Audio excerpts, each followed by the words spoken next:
Seja muito bem-vindo ao Cantinho Teológico. Eu quero trazer hoje um exemplo clássico de um equívoco que é bastante divulgado em nosso arraial evangélico.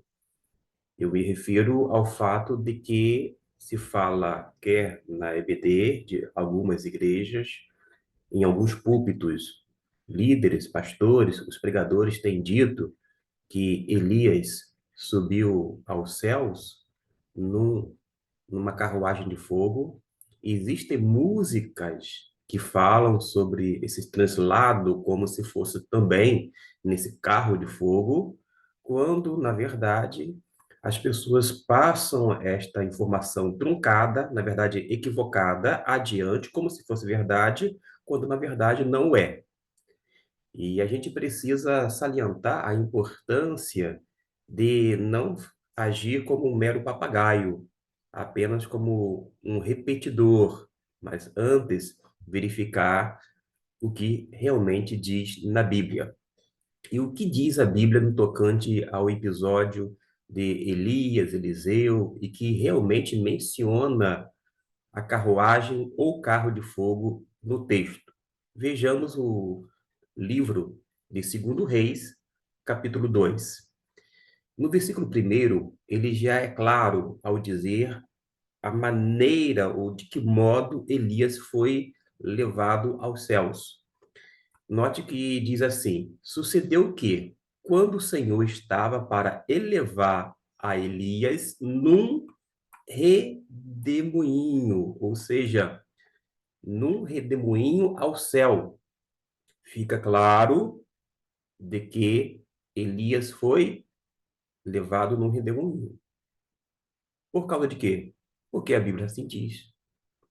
Logo, se a Bíblia diz que Elias foi levado no redemoinho ao céu, toda e qualquer música que faz alusão de que Elias foi levado numa carruagem de fogo está errada. A letra está errada, não condiz com o texto bíblico. Além do que, toda e qualquer pregação, quer vindo de um púlpito, ou quando não, numa sala de escola bíblica dominical, onde as pessoas que estão à frente falam que Elias foi levado numa carruagem de fogo, também está errada. E o que a gente tem que fazer? Atentar para o texto bíblico.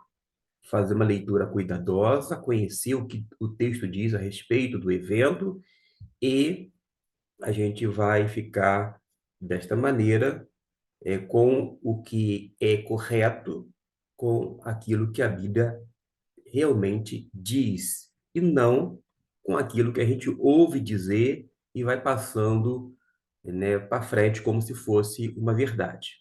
Vamos prosseguir a leitura aqui. Observe que mais abaixo vai mencionar a carruagem de fogo, ou o carro de fogo, conforme algumas versões. A gente vê no versículo 11 do mesmo texto, segundo Reis, capítulo 2, e sucedeu que, indo eles quem? Está se referindo a Elias e Eliseu, andando e falando, eis que um carro de fogo aparece aqui, ó. Um carro de fogo, outras versões, carruagem de fogo, com cavalos de fogo. E qual é a função textual do carro de fogo com cavalos de fogo que serviu para quê? Segundo o texto, os separou um do outro, ou seja, separou Elias, vou dizer, para cá e Eliseu para lá. É como se chegar, a gente só tentando imaginar aqui, não tem quando às vezes chega alguém no meio de outras pessoas amigas e que dá um chega para lá na pessoa, separa, ou seja, faz separação, dá um chega para lá, para cá e separou. É isto. Esse carro de fogo ou carruagem de fogo simplesmente os separou um do outro, ou seja, Elias e Eliseu. Mas uma, uma vez mais, a Bíblia diz, com todas as letras. Eu vou fazer o destaque agora. Elias subiu ao céu no redemoinho. Muito tempo atrás, quando morava no outro estado da federação, eu comentei isto com uma irmã e ela depois falou assim: Ah, que diferença faz? Que diferença faz? A questão que o fato é que Elias foi elevado aos céus. Ponto, não se discute.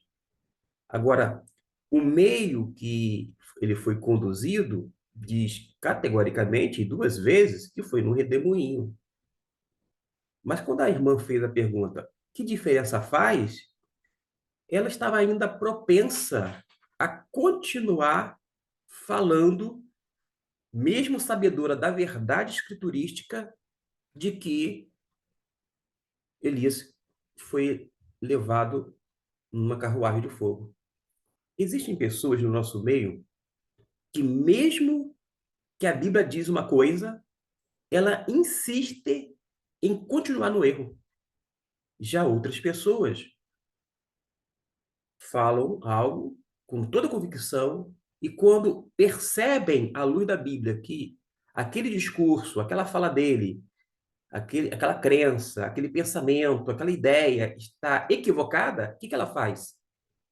Ela é uma pessoa que usa a mente, sensata, humilde.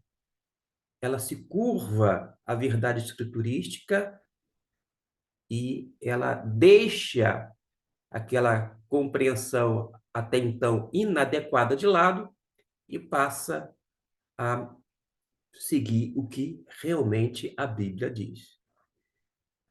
O objetivo desse vídeo, que é bem curto, não é procurar chifre em cabeça de cavalo. Nada disto. É para chamar a atenção de cada ouvinte, de cada leitor da Bíblia, a fazer uma leitura cuidadosa.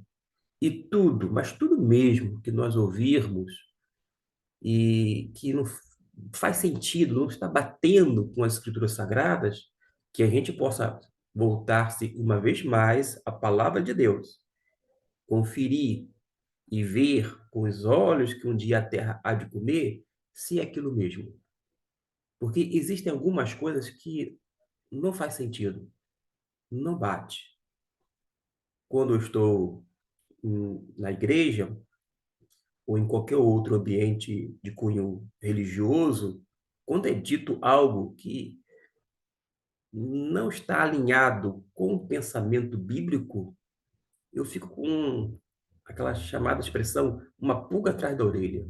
Porque eu sei que não é bem assim. Naquele exato momento, eu posso não lembrar da referência bíblica, mas é certo de que eu vou pesquisar. Quando não no mesmo momento, se não depois. Assim que chego em casa, não almoço, não janto, não faço lanche, não faço nenhuma outra coisa, porque eu vou direto para a Bíblia, vou buscar as referências, vou fazer a pesquisa e ver, e ver o que realmente diz acerca daquele assunto que foi tratado. A questão não é eu estar certo, é saber o que a Bíblia diz. Porque pode ser que eu esteja equivocado e eu não tenha compreendido direito e uma outra pessoa falou algo que faz sentido com a Bíblia. Mas a questão não é eu estar certo ou errado. O fato principal é o que realmente a Bíblia diz. Por isso, deixo essa sugestão aqui para que você possa fazer uma leitura atenciosa, cuidadosa da palavra de Deus e que não venha ser tipo aquela Maria vai com as outras, só porque os outros estão falando, falando e fazendo uma coisa, segue sem nenhum pingo de reflexão. A gente precisa usar a nossa mente, o nosso coração e voltarmos cada vez mais e mais para a palavra de Deus, a fim de não propalar algumas questões que, ainda que não sejam centrais, mas que ainda assim são inadequadas quando não é, inverídicas, ou seja, não são verdadeiras. Que Deus o abençoe e até o nosso próximo vídeo.